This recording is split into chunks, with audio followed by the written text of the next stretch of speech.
Bienvenue à la leçon sur la règle d'une fonction exponentielle à partir d'un graphique. Donc, on va voir dans cette leçon comment on fait pour déterminer la règle. On a une fonction exponentielle représentée ici avec certaines données. Donc, on s'aperçoit ici qu'il y a une asymptote et qu'elle croise l'axe des ordonnées en 37 douzièmes. On a clairement aussi l'ordonnée à l'origine, qui est de 35 24e. Et on a des informations qui nous indiquent que lorsque l'abscisse est de -1, l'ordonnée est de 53 20e. Donc, avec ces données-là, on en a suffisamment pour être capable de déterminer la règle. On va voir ça dans un instant.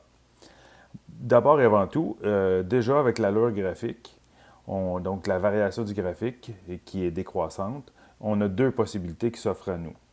Alors, ou bien la fonction est telle que le paramètre C, donc je vais le répéter, donc on va l'écrire ici, décroissant, c'est-à-dire que, donc, ou bien le paramètre C, donc la base de l'expression exponentielle, est plus grande que 1 et son paramètre A est négatif. Donc, bien sûr, ici, on parle d'une fonction du type f de x égale A fois C à la x plus k, comme on a vu dans la précédente leçon. Alors, premier cas, la base est plus grande que 1, donc, mais le paramètre A négatif, ce qui ferait en sorte que ça crée une réflexion par rapport à l'axe des abscisses, ce qui expliquerait le graphique qu'on voit là. Ou deuxième cas, on a que la base est un nombre entre 0 et 1, ce qui naturellement est décroissant, et le paramètre A, lui, est positif, donc pas eu de changement au niveau de pas eu de réflexion par rapport à l'axe des abscisses, ce qui expliquerait aussi le graphique que nous avons là. Alors voilà, première étape qu'on va voir. Donc, l'objectif, c'est vraiment de déterminer les trois paramètres en cause. Donc, ici, on a une fonction, je le répète, f de x égale a fois c à la x plus k. Je vous montre comment on fait pour trouver les trois paramètres. Évidemment, si on est dans une situation où voyons, on veut avoir des paramètres différents, B et H, ainsi de suite, je vous ai montré comment on peut faire le changement dans la précédente leçon. Mais la plupart du temps, trois paramètres sera amplement suffisant pour toute situation. Alors, première étape qu'on va mettre en place, donc, c'est de relever les informations fournies. Alors, ici, on a trois inconnus. On a le paramètre A, la base et le paramètre K. Et comme je vous ai dit plusieurs fois, euh, il nous faudra au moins autant d'informations qu'il y a d'inconnus. Donc, ça va nous prendre au moins trois informations. Ainsi, dans notre graphique, si on retourne au graphique, on s'aperçoit qu'on a l'ordonnée à l'origine, donc le point 0, 35 24e, le point -1, 53 20e, et l'asymptote y égale 37 douzièmes. On va aller écrire ces informations-là ici. Voilà. Bon, on n'oublie pas que lorsqu'on a l'ordonnée à l'origine, en réalité, ça nous donne la somme des paramètres A et K. Donc ça va être utile pour la prochaine étape. Et puis l'asymptote, mais ça va nous donner le paramètre K. Donc, prochaine étape, on va déterminer la valeur des paramètres A et K à l'aide de ces informations-là. Alors, on vient juste de dire que K est égal à 37 douzièmes. Il sera toujours donné, c'est-à-dire qu'on aura toujours une asymptote horizontale fournie, parce qu'autrement, il faudrait qu'on vous enseigne les systèmes de trois équations à trois inconnus, ce qui n'est pas au programme. Ça se fait. Donc, on pourrait ne pas vous fournir l'asymptote et puis on s'organiserait comme ça. Mais ça, on ne verra pas ce genre de cas-là cette année. Alors, on aura toujours l'asymptote qui va nous donner K. K égale 37 douzièmes. Et on a que, par l'ordonnée à l'origine, que A plus K donne 35 24e. Par substitution, on va remplacer K égale 37 douzièmes dans l'équation. Dans l'équation qu'on a là, on obtient donc A plus K qui va devenir A plus 37 douzièmes égale à 35 24e. Vous êtes content, je sais que vous raffolez des fractions.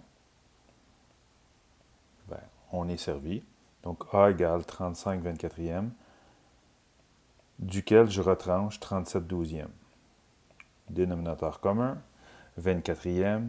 Donc oui, bien sûr, je le fais, même si je sais que beaucoup d'entre vous avaient le réflexe calculatrice. On multiplie par 2 en haut et en bas, ce qui nous permet d'obtenir 35 24e moins 74 24e, qui va nous donner moins 39 24e. 39 est un multiple de 3. Ça se divise par 3 en haut et en bas, et ça va nous amener à moins 13 huitièmes. Ainsi, cette première étape, cette deuxième étape, dans le fond, A va nous donner moins 13 huitièmes, et K qui donne 37 douzièmes. Il nous manque que le paramètre C. Troisième étape, on va substituer les coordonnées du point supplémentaire à x et f de x. Donc, notre troisième information. On est rendu où? On est rendu avec l'équation actuellement, f de x égale a, qui donne moins 13 huitièmes, fois c, qui est toujours inconnu, à la x, plus 37 douzièmes. Et là, on a une information supplémentaire, nous. On a le point moins 53 vingtième moins 1, 53 vingtième plutôt. On va le remplacer en lieu et place de x et f de x dans l'équation, c'est-à-dire que x va nous donner moins 1 et f de x 53 vingtième. Et avec ça, on va aller poser notre nouvelle équation. Cette fois-ci, donc c'est la base qu'on désire. La base C. Alors l'équation devient, je vais juste changer la couleur, mais rendre ça évident, 53 vingtième égale à moins 13 huitième fois C exposant moins 1 en passant, lorsque c'est un exposant négatif, on se souvient qu'on a cette propriété-là, A à la moyenne égale 1 sur A à la n. Donc on pourrait l'écrire comme étant l'inverse. On l'appelle d'ailleurs la propriété de l'inverse. Quatrième et avant-dernière étape, résoudre l'équation afin de déterminer la base. Alors, 53 vingtième égale moins 13 huitième fois c à la moins 1 plus 37 douzième. Je vais le laisser comme étant c à la moins 1 pour l'instant. Alors, il s'agit d'isoler l'inconnu c. Donc, je retranche 37 douzième de part et d'autre de l'équation pour obtenir 53 vingtième moins 37 douzième, encore des fractions à les simplifier. Et cela donne moins 13 huitième fois c exposant moins 1. Voilà pour ça. Bon, avec dénominateur commun, hein, fois 12 fois 12, là, juste vous le rappeler, là, si je mets fois 12 ici, fois 12 là, et fois 20 ici, fois 20 là, on obtient dans le membre de gauche moins 13 trentième lorsque simplifié. Et ça nous donne moins 13 huitième fois c exposant moins 1. On s'aperçoit que dans les deux membres, j'ai moins 13 trentième dans ce cas-ci et moins 13 huitième. Alors, en réalité, ce que je fais, c'est carrément ça. Je divise de chaque membre par moins 13. Alors, je vais l'écrire en dessous ici. Je divise par moins 13. Ce que je fais d'un côté, je le fais de l'autre. Je respecte donc les prescriptions de la résolution d'équation. Ça va me donner, dans le membre de gauche, un trentième. Et dans le membre de droite, ça va me donner un huitième, C-1. Donc, C-1 sur 8. J'en suis rendu là. Bon, là, mon inconnu, qui est ici, donc on est en présence d'une proportion, c'est-à-dire qu'on a l'égalité de deux rapports. Plusieurs façons de le résoudre. Évidemment, celle qui est la plus courante, c'est le produit des extrêmes égal au produit des moyens. C'est celle que je vais utiliser ici, qui est très efficace. Alors, je vais faire vraiment le produit des extrêmes. 1 et 8, qui va donner 8, est égal au produit des moyens. Ça donne 30 par C-1. Voilà. Et ce qui va me donner, si j'isole C-1, je vais obtenir que C-1 est égal à 8 trentièmes. c'est-à-dire 4/15e. Mais ça, c'est C-1. Moi, je veux C. C-1, rappelons-nous, ça veut dire 1 sur C. Donc, 1 sur C égale 4/15e. Donc, si j'inverse les deux rapports, j'obtiens que C égale 15/4. J'ai fini. Cinquième étape, j'ai écrit l'équation obtenue.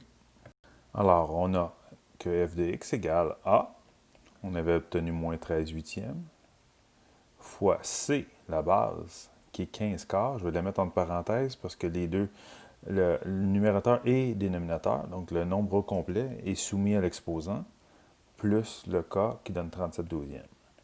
Avant qu'on se quitte, parce que c'est vraiment la presque toute fin de la capsule, juste relever, voyons, qu'on fasse attention à une chose. Ce qu'on a ici, on a obtenu C à la moins 1 ici. C à la moins 1 qui nous donnait l'inverse de C. À cet endroit, vous allez toujours trouver, voyons, l'exposant en lien avec le point trouvé. Alors, nous autres, ce qu'on avait au tout départ, bien important, si on retourne au départ, l'information qu'on avait, c'était le point moins 1, 53/20. Comprenons que si on aurait pu obtenir un autre point, par exemple le point moins 3 et l'ordonnée qui est associée. Si on avait obtenu le point moins 3 ou même le point 2, on aurait obtenu l'ordonnée qui est associée.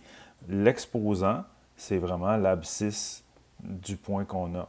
Ici, c'est moins 1, c'est un hasard qu'on tombe sur l'inverse. On aurait pu obtenir C exposant moins 2 et l'ordonnée qui est associée. Donc, morale de cette histoire, toujours bien faire attention à ce qu'on obtient. Puis, n'oublions pas que ici, notre abscisse, et c'est notre exposant, c'est ce qui en fait une fonction exponentielle.